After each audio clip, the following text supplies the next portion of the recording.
تدري ذا التسبيحات اللي أنت من تسلم عضيت على ثوبك مثل ما يقولون مشيت، تدري ايش يفوتك؟ يفوتك غفر لك وإن كانت ذنوبك مثل زبد البحر. شوف البحر وش فيه من الزبد، ترى كلها 33 تسبيحة و33 تحميدة و33 تكبيرة، هاي 99 وتكملها لا إله إلا الله. غفرت ذنوبه وإن كانت مثل زبد البحر. وره في الحديث الآخر يقول النبي صلى الله عليه وسلم معقبات لا يخيب قائلهن.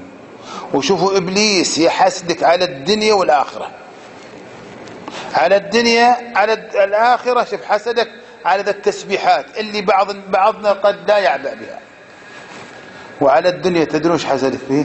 على تسبيحات أيضا. أي تسبيحات؟ تسبيحات النوم. وش فضلها في الدنيا؟ أنها تعود على بدنك بالقوة والصحة. يرزقك الله نوما يزيل عنك عناء النهار.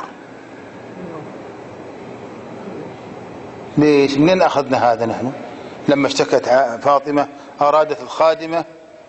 أرادت خادم يخدمها وبينت عملها في قال أفلا أدلك على ما هو خير من خادم إذا أويت إلى فراشك فسبحها إلى آخر الحديث.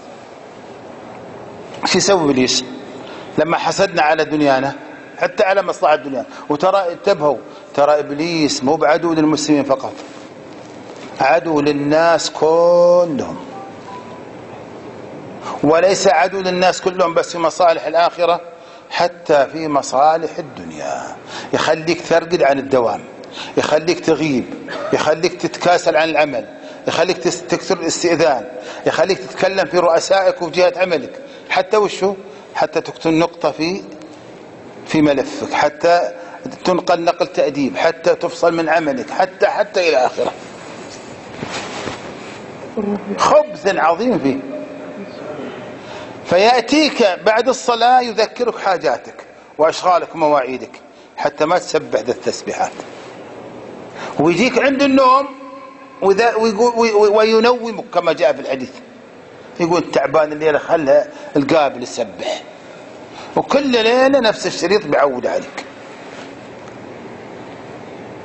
إن الشيطان لكم عدو فاتخذوه عدوا. ألم أعهد إليكم يا بني آدم ألا تعبدوا، يعني ألا تطيعوا، ألا تعبدوا الشيطان إنه لكم عدو. إيش معنى عدو مبين؟ يعني بين العداوة ظاهر العداوة. إذن